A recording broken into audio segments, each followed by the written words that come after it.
In 2020, a college student in Phoenix received a voicemail from an unknown number. That wasn't unusual. What was unusual was the message itself, because the voice in the recording was his own voice, and it was warning him not to go home that night.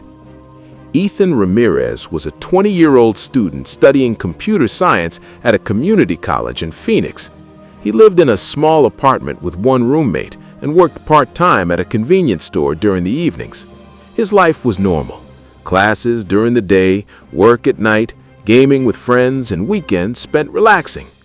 On a Thursday night in late October 2020, Ethan finished his shift around 11:20 p.m. and started walking back to his apartment, which was only about 10 minutes away. It was a quiet area, nothing dangerous.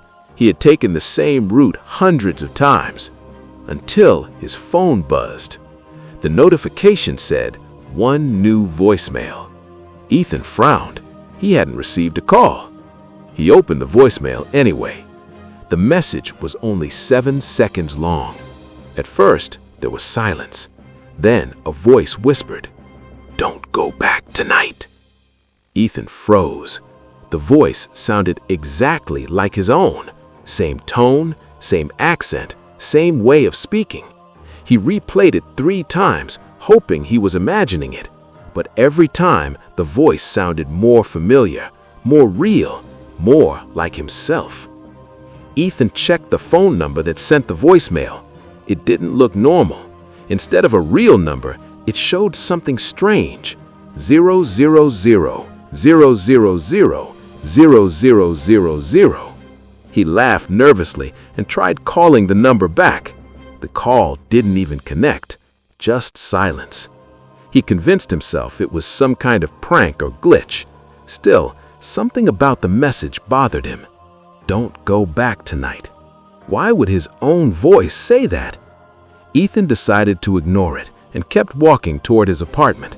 But as he reached the street corner near his building, something felt wrong. The entire street was dark. The streetlight in front of his apartment building was off, and the main entrance door was slightly open. Ethan stopped walking. He stood across the street staring at the building. That's when he noticed movement inside the hallway. A shadow.